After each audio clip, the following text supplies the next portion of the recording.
A very, very quick one. I salute you wherever you are watching me from. And I want to make this as brief as possible. The problem with Nigeria is that the Nigerian government are always quick to act when there is a problem. And they are always quick to act selectively when there is a problem. Nigerian government has never, for once, tackled the root cause of agitations in Nigeria. They have never for once tackled it.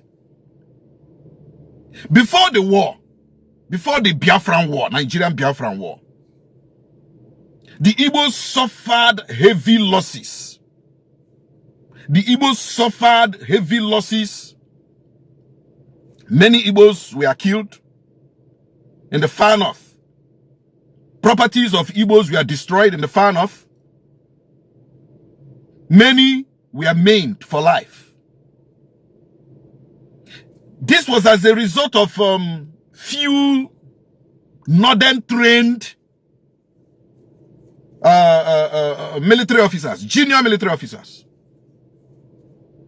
whose ideology was to topple the government and install Awolowo as the president. To install Awolowo that was imprisoned as the president. But after that coup, led by Kaduna Zogo, they tagged it Igbo coup.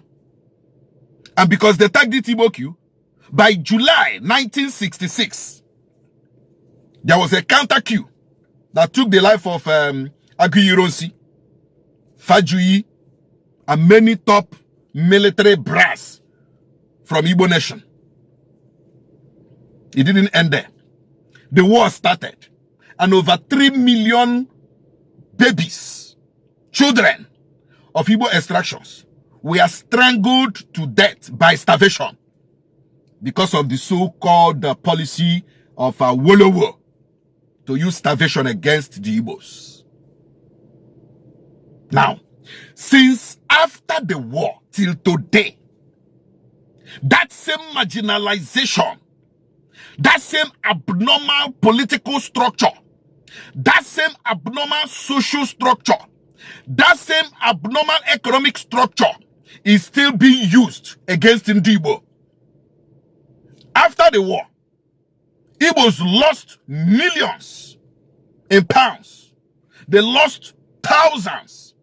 They lost hundreds. Because the government of Nigeria then decided to just give every Igbo man, is it two pennies or what? Or 20 shillings?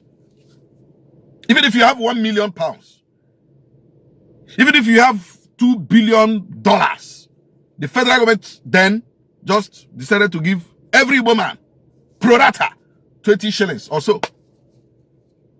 The Igbos suffered to start from the scratch again. In a nation they have built, in a nation they also structured, in a nation they also helped in getting independence for.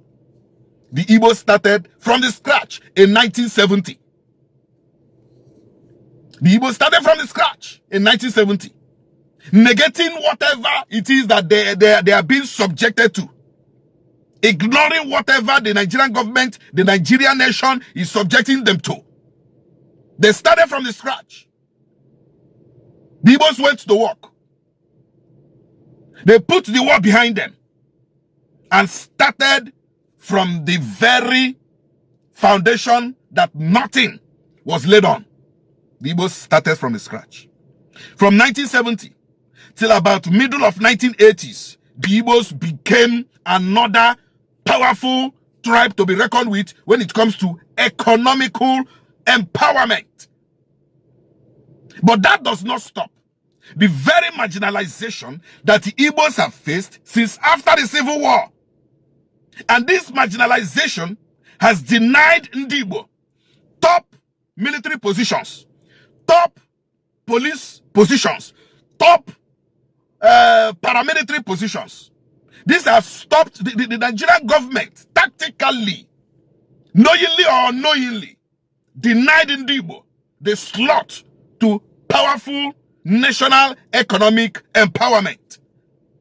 The Igbos have suffered politically in this country, and they are still suffering economically in this infrastructural wise. The Igbos are still suffering in this country. And these are marginalizations. These are the things that gave root to agitation. These are the things that gave power to agitation. These are the things why the Igbos are agitating. Treat us as you are treating others. Give us what you are giving others. Do to us as you are doing to others. A very simple request. A very simple request. Beckoning on justice for all. Justice for Igbo. Justice when it comes to political allocations. When it comes to political positions, when it comes to economic positions, when it comes to social positions, when it comes to national positions. Give us, do unto us as you are doing to other tribes, other ethnicities in this country. That was the basis for agitation. You cannot beat a child and tell that same child not to cry. You cannot push somebody to the wall and allow the person to be pinned to the wall and the person will not react. Agitation because of marginalization. That is the reason why Igbo in this country called Nigeria are saying, do unto us as you are doing to others. Look at the retinue. Look at the history. Look at the roll call of who is who or who was who in Nigeria. Since this country was created, since this country got independence, you will find out that even before the war, Igbos were occupying echelon positions politically. They were occupying pontifical positions economically, even in the military, even in the police, even in the paramilitary, even everywhere before the war. It was like after the war, there was a meeting. There was an agreement not to allow any other Igbo man to climb. It was like there was an agreement not to allow any other Igbo man to climb. Since after the war till today, Igbos have only occupied the vice presidential position in this country under Shehu Shagari. Since then, it has been struggling and struggling and struggling for Igbo. Igbos are struggling politically in this country. Igbos are struggling economically in this country. Igbos are struggling socially in this country. Igbos are struggling. Yet they say we are one Nigeria. And yet, the only tribe that has ever proved that they believe in one Nigeria are the Igbos. An Igbo man will go to Kano and build a hotel and build an industry and build a factory and even employ Kano indigenes in that same industry or factory. An Igbo man, we go to the how do I put it? The bushiest village in Bronu and build a business. An Igbo man will go to Taraba and build a business. An Igbo man will go to Adamawa and build a business. An Igbo man will go to Taraba, will go to Kwara, will go to Gombe, will go to Kelbi and build a business. An Igbo man is everywhere in Nigeria, showing the spirit of oneness. But yet, what does an Igbo man get in this Nigeria? Marginalization. No Hausa man can come to Imo State and build a hotel or open a business. No Yoruba man can come to Imo State or go to Anambra State or go to Enugu State and open a factory and a business. They don't do that. They take it to their states. They take it to Lagos. They take it to Ogun. They take it to Kwara. They take it to Osho. They don't open businesses in the southeast. But an Igbo man will open a business in Yoruba land. Will open a business in the north. Yet, you people don't see him as somebody that believes in one Nigeria. Yet, you people are so happy to marginalize him, to insult him, to castigate him. You people relieve the relics of the war. You use the war to insult Igbo, those trying to break up from Nigeria. Have you asked yourself, why are they always agitating to break up from Nigeria? Have you asked yourself, why are they always agitating to break up from Nigeria? Are you treating them well and they are saying they are breaking up? Are you giving what due to them, and they are saying they are breaking up from Nigeria? Are you treating them as you are treating others, and they are still insisting they are breaking up from Nigeria? Are you giving them the quota that are desirable for them? Because in every employment in the federal service, there must be a quota for every region. Are you people giving it to Igbo? And they are complaining. And yet, these same people that has contributed so much in billions, these same people that has contributed so much to the economy of Nigeria are being treated as nobodies. And yet, when they complain, you jail them. When they complain, you arrest them. When they complain, you maltreat them. When they complain, you attack them. Python Dance 1 and 2 began the problem, the latest problem that culminated into why Nnamdi Kanu was jailed. Python 1, Python Dance 1, and Python whatever Dance 2. Nigerian government negated the principles of dialogue. Nigerian government did not look at the root causes of why these people are agitating. Why are they agitating? You didn't look into it. But you are quick to send your military. You are quick to send your soldiers. You are quick to quell down agitation, to kill innocent Igbo youth, to do this, to do that. You are very quick to do that. But you will not ask yourself, why are they agitating? Can't we address why they are agitating? Can't we sit at a round table and talk about why these people are agitating? Is their agitations justified? It's about justice. It's about justice. Our people say, do unto us as you do to other tribes.